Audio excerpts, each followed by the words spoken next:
ಕರ್ತನಲ್ಲಿ ಪ್ರೀತಿಯ ದೇವ ಜನರೇ, ಈ ಒಂದು ಬೆಳಗಿನ ಜಾವದಲ್ಲಿ ಮತ್ತೊಂದು ಆವರ್ತಿ ಕರ್ತನ ನಾಮದಲ್ಲಿ ನಿಮ್ಮೆಲ್ಲರನ್ನು ವಂದಿಸ್ತಾ ಇದ್ದೇನೆ.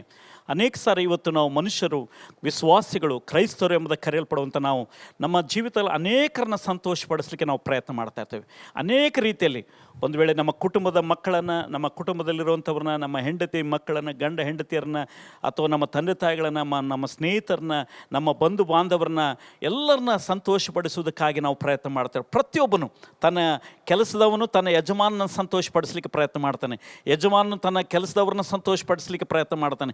ಹೀಗೆ ಲೋಕದಲ್ಲಿ ಪ್ರತಿಯೊಬ್ಬನು ಇನ್ನೊಬ್ಬನನ್ನು ಯಾವುದಾದ್ರೂ ರೀತಿಯಲ್ಲಿ ಸಂತೋಷಪಡಿಸಬೇಕೆಂಬ ಪ್ರಯತ್ನ ಮಾಡ್ತಾ ಇರ್ತೇವೆ. ಆದರೆ ಇವತ್ತು ದೇವರ ವಾಕ್ಯದಲ್ಲಿ ನಾವು ನೋಡ್ತಾ ಇದ್ದೇವೆ, ದೇವರು ಮನುಷ್ಯನ ಜೀವಿತದಿಂದ ಯಾವ ವಿಷಯಗಳಲ್ಲಿ ದೇವರು ಸಂತೋಷ ಪಡ್ತಾನೆ, ಮನುಷ್ಯನು ಯಾವ ಕಾರ್ಯಗಳನ್ನು ಮಾಡೋದ್ರಿಂದ ದೇವರು ಸಂತೋಷ ಪಡ್ತಾನೆ, ದೇವರನ್ನ ಸಂತೋಷಪಡಿಸುವಂಥ 3 ವಿಧಾನಗಳು ಯಾವುವು, ದೇವರನ್ನು ನಾವು ಮಾಡುವಂಥ ಯಾವ ಕಾರ್ಯಗಳಿಂದ ಸಂತೋಷ ಪಡ್ತಾನೆ ಎಂಬುದನ್ನು ಇವತ್ತು ಕ್ಲುಪ್ತವಾಗಿ ನಾವು ಧ್ಯಾನ ಮಾಡಿಕೊಳ್ಳೋಣ. ಮೊದಲನೇದಾಗಿ ದೇವರ ವಾಕ್ಯದಲ್ಲಿ ನಾವು ನೋಡುವಾಗ ಯೆಹೆಜ್ಕೇಲನ ಗ್ರಂಥ 18ನೇ ಅಧ್ಯಾಯ 23ನೇ ವಚನ, ಯೆಹೆಜ್ಕೇಲನ ಗ್ರಂಥ 18ನೇ ಅಧ್ಯಾಯ 23ನೇ ವಚನದಲ್ಲಿ ದೇವರ ವಾಕ್ಯ ಹೀಗೆ ಹೇಳ್ತದೆ, ಅವನು ತನ್ನ ದುರ್ಮಾರ್ಗವನ್ನು ಬಿಟ್ಟು ಬಾಳುವುದೇ ನನಗೆ ಸಂತೋಷ. ದೇವರನ್ನು ಸಂತೋಷಪಡಿಸುವಂಥ ಒಂದು ಅದ್ಭುತವಂತ ಸಂಗತಿ ಏನಂದರೆ, ಮನುಷ್ಯರಂತ ನಾವು, ಆತನ ಮಕ್ಕಳಂತ ನಾವು ನಮ್ಮ ಕೆಟ್ಟತನವನ್ನು, ನಮ್ಮ ದುರ್ಮಾರ್ಗವನ್ನು, ನಮ್ಮ ಕೆಟ್ಟ ಜೀವಿತವನ್ನು ಬಿಟ್ಟು ಕರ್ತನ ಮಾರ್ಗದಲ್ಲಿ, ಆತನಿಗೆ ಇಷ್ಟವಾದ ಮಾರ್ಗದಲ್ಲಿ, ನೈತಿಕ ಮಾರ್ಗದಲ್ಲಿ, ಒಳ್ಳೆಯ ಮಾರ್ಗದಲ್ಲಿ ನಾವು ನಡೆದುಕೊಳ್ಳೋದೇ ದೇವರಿಗೆ ಸಂತೋಷವನ್ನುಂಟು ಮಾಡ್ತದೆ.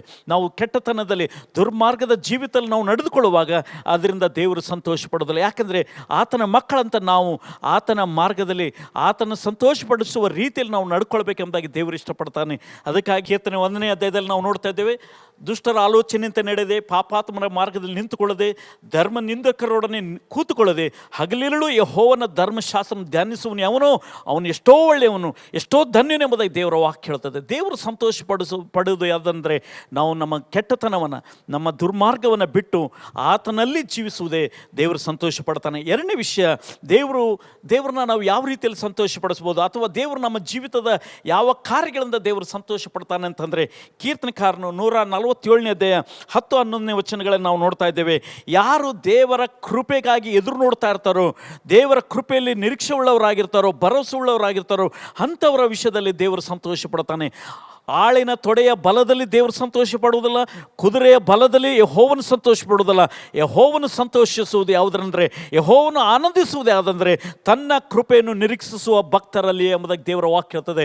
ಆತನ ಕೃಪೆಯನ್ನು ನಿರೀಕ್ಷಿಸುವವರು, ಉದಯ ಕಾಲದಲ್ಲೇ ಆತನ ಕೃಪೆಗಾಗಿ ಎದುರು ನೋಡುವವರು. ನಿನ್ನ ಜೀವಿತದ ಪ್ರತಿದಿನ ಪ್ರಾರಂಭಿಸುವಾಗ ದೇವರ ಕೃಪೆಗಾಗಿ ನೀನು ಎದುರು ನೋಡುವುದಾದರೆ ಆತನು ನಿನ್ನಲ್ಲಿ ಆನಂದಿಸ್ತಾನೆ. ಯಾವ ರೀತಿಯಲ್ಲಿ ಮಕ್ಕಳು ತಂದೆ ತಾಯಿಗಳ ಆಶೀರ್ವಾದಕ್ಕಾಗಿ ಎದುರು ನೋಡ್ತಾ ಇರ್ತಾರೋ, ತಂದೆ ತಾಯಿಗಳ ಕೃಪೆಗಾಗಿ ಎದುರು ನೋಡ್ತಾ ಇರ್ತಾರೋ, ಅದೇ ರೀತಿಯಲ್ಲಿ ನಾವು ದೇವರ ಕೃಪೆಗಾಗಿ ಎದುರು ನೋಡುವಾಗ ದೇವರು ಸಂತೋಷ ಪಡ್ತಾನೆ. ನಮ್ಮ ಸ್ವಂತ ಬಲದಲ್ಲೆಲ್ಲ, ನಮ್ಮ ಸ್ವಂತ ಶಕ್ತಿಯಲ್ಲೆಲ್ಲ ನಾವು ಎದುರು ನೋಡೋದು, ದೇವರ ಕೃಪೆಗಾಗಿ ನಾವು ಎದುರು ನೋಡುವಾಗ ದೇವರು ನಮ್ಮ ವಿಷಯದಲ್ಲಿ ಸಂತೋಷ ಪಡ್ತಾನೆ. ನಂಬರ್ 1, ನಾವು ದೇವರು ಸಂತೋಷ ಪಡೋದು ದುರ್ಮಾರ್ಗದಲ್ಲಿ ಜೀವಿಸುವುದರಿಂದಲ್ಲ, ನಾವು ದುರ್ಮಾರ್ಗವನ್ನು ಬಿಟ್ಟು ಬಾಳುವುದರಿಂದ ದೇವರು ಸಂತೋಷಿಸ್ತಾನೆ. ನಾವು 2ನೇದಾಗಿ ದೇವರ ಕೃಪೆಗಾಗಿ ಎದುರು ನೋಡುವಾಗ ದೇವರು ನಮ್ಮ ವಿಷಯದಲ್ಲಿ ಸಂತೋಷ ಪಡ್ತಾನೆ. 3ನೇ ವಿಷಯದಲ್ಲಿ ದೇವರ ವಾಕ್ಯದಲ್ಲಿ ಹೇಳ್ತಾ ಇದ್ದಾನೆ, ಯೆಹೆಜ್ಕೇಲನ ಗ್ರಂಥ 18ನೇ ಅಧ್ಯಾಯ 32ನೇ ವಚನದಲ್ಲಿ ಭಾಳ ಅದ್ಭುತವಂತ ಮಾತು ಅಲ್ಲಿ ದೇವರ ವಾಕ್ಯದಲ್ಲಿ ಬರೆಯಲ್ಪಟ್ಟಿದೆ. ಏನಂತಂದರೆ, ಯಹೂದ್ಯ ವಂಶದವರೇ ನೀವು ಸಾಯಲೇಕೆ, ಸಾಯುವವರ ಸಾವಿನಲ್ಲಿ ನನಗೆ ಸಂತೋಷವಿಲ್ಲ. ಯಹೂದ್ಯ ವಂಶದವರೇ ನೀವು ಸಾಯುವುದೇಕೆ? ಮನುಷ್ಯನ ಸಾವಿನಲ್ಲಿ ಯೆಹೋವನು ಸಂತೋಷಿಸೋನಲ್ಲ. ಮನುಷ್ಯರು ಸಾಯಬೇಕೆಂಬುದಾಗಿ ದೇವರು ನಿನ್ನನ್ನು ಉಂಟು ಮಾಡಿಲ್ಲ. ನಾವು ಆತನೊಂದಿಗೆ ಸದಾಕಾಲ ಜೀವಿಸಬೇಕೆಂಬುದಾಗಿ ದೇವರು ನಿನ್ನನ್ನು ಉಂಟು ಮಾಡಿದ್ದಾನೆ. ಯೋಹಾನ ಬರೆದ ಸುವಾರ್ತೆ 3ನೇ ಅಧ್ಯಾಯ 16ನೇ ವಚನ ಅದನ್ನೇ ಹೇಳ್ತದೆ. ದೇವರು ಲೋಕವನ್ನು ಎಷ್ಟೋ ಪ್ರೀತಿ ಮಾಡಿ ಆತ ನಂಬುವ ಒಬ್ಬರಾದರೂ ನಾಶವಾಗದೆ ಎಲ್ಲರೂ ನಿತ್ಯ ಜೀವನ ಪಡೆಯಬೇಕೆಂಬುದಾಗಿ, ಆತನಲ್ಲಿ ನಿತ್ಯವಾಗಿ ನಿತ್ಯತ್ವದಲ್ಲಿ ನಾವು ಜೀವಿಸಬೇಕೆಂಬುದಾಗಿ ದೇವರು ನಿನ್ನನ್ನು ಉಂಟು ಮಾಡಿದ್ದಾನೆ, ನನ್ನನ್ನು ಪ್ರೀತಿ ಮಾಡಿದ್ದಾನೆ. ಹಾಗಾಗಿ ಮನುಷ್ಯನ ಸಾವಿನಲ್ಲಿ ದೇವರು ಸಂತೋಷಿಸುವುದಿಲ್ಲ, ನೀನು ಸಾಯುವುದರಲ್ಲಿ ದೇವರು ಸಂತೋಷಿಸುವುದಿಲ್ಲ, ನೀನು ನಿನ್ನ ಜೀವಿತನೂ ನಾಶಪಡಿಸಿಕೊಳ್ಳುವುದರಲ್ಲಿ ದೇವರಿಗೆ ಸಂತೋಷವಿಲ್ಲ. ಇವತ್ತಿನ ದಿನಗಳಲ್ಲಿ ಅನೇಕರು ತಮ್ಮ ಜೀವಿತವನ್ನು ನಾಶಪಡಿಸಿಕೊಳ್ಬೇಕೆಂಬುದಾಗಿ ಆತ್ಮಹತ್ಯೆ ಅಥವಾ ಬೇರೆ ಯಾವುದಾದ್ರೂ ಮಾರ್ಗಗಳಿಂದ ತಮ್ಮ ಜೀವಿತವನ್ನು ಅಂತ್ಯಪಡಿಸಿಕೊಳ್ಬೇಕೆಂಬುದಾಗಿ ತಮ್ಮದೇ ಆದಂಥ ತೀರ್ಮಾನಗಳನ್ನು ತೆಗೆದುಕೊಳ್ತಾ ಇರ್ತಾರೆ. ಆದರೆ ದೇವರು ನಿನ್ನ ಸಾವಿನಲ್ಲಿ ಸಂತೋಷಿಸುವುದಿಲ್ಲ, ಬದಲಾಗಿ ನೀನು ತಿರುಗಿ ಆತನೊಂದಿಗೆ ಸದಾಕಾಲ ಬಾಳಬೇಕೆಂಬುದಾಗಿ ದೇವರು ಸಂತೋಷ ಪಡ್ತಾನೆ. ಹಾಗಾದ್ರಿಂದ ಈ ಬೆಳಗಿನ ಜಾವದಲ್ಲಿ ದೇವರನ್ನ ಸಂತೋಷಪಡಿಸುವಂಥ 3 ಸಂಗತಿಗಳು ಯಾವುವು ಅಂತಂದರೆ, ಒಂದು, ನೀನು ನಿನ್ನ ದುರ್ಮಾರ್ಗದಿಂದ ಬಿಟ್ಟು ಆತನ ಮಾರ್ಗದಲ್ಲಿ, ಸರಿಯಾದ ಮಾರ್ಗದಲ್ಲಿ, ನೀತಿಯ ಮಾರ್ಗದಲ್ಲಿ ಬಾಳುವುದೇ ದೇವರಿಗೆ ಸಂತೋಷ. ಎರಡನೇದಾಗಿ, ಉದಯ ಕಾಲದಲ್ಲಿ ಆತನ ಕೃಪೆಗಾಗಿ ನಿರೀಕ್ಷಿಸುವ ಭಕ್ತರಲ್ಲಿ ಆತನ ಸಂತೋಷಿಸ್ತಾನೆ.